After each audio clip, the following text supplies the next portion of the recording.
I've been creating over 160 episodes now, and it's not that I see a lot of results. It's not that I have been monetized and make money being me. So why do I keep showing up? That's a fair question, right? How do you keep showing up even when the results aren't there? By having a vision that is bigger than today's results. I start to see every video that I was about to create as an asset. I saw it as building my real estate, my virtual real estate. I've been building real estate now for almost 20 years. Even before I understood that that was what I was doing when I was buying my first house. And for me, I was like, well, if I'm gonna start this challenge, it's gonna take a lot of my energy and a lot of my time, a lot of my resources too. But not only did I start to understand like, hey, every video that I create is me building my skill as a storyteller, my editing skill, but also even my skill of having audacity, the skill of an increased self-esteem. Because I'm talking to, I don't know how many people. But what really flipped the script for me is this. Every video that I create is an asset. It is my virtual real estate. The video may not hit hundreds, thousands of views now, but it can hit it maybe in a few months' time, maybe in a year, maybe even in 5 years. And this is the whole reason why I chose to show up on YouTube instead of Instagram. I really focused deliberately on YouTube because YouTube has a few advantages that other platforms, if you ask me, don't have.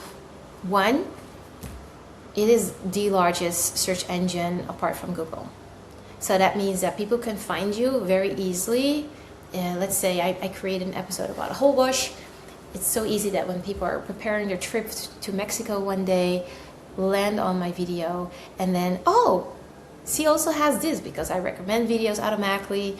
And before you know it, I have someone that I can inspire and people that love to follow me, even though I created that video months before or maybe even years before, right? Point being, every video that I made adds up.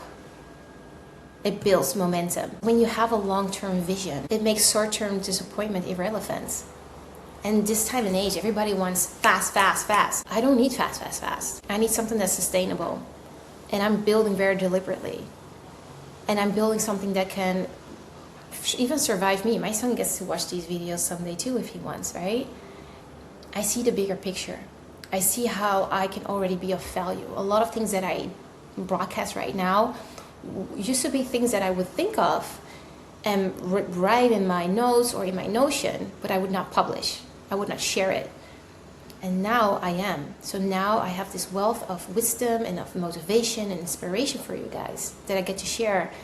But it's good for you now, and it can be good for someone else in the future along the way. And this is exactly why when I had that answer for myself clear, I knew it is easy for me to sustain this because there was a bigger why attached to it. It wasn't just, oh, I'm going to show up every day for a whole year.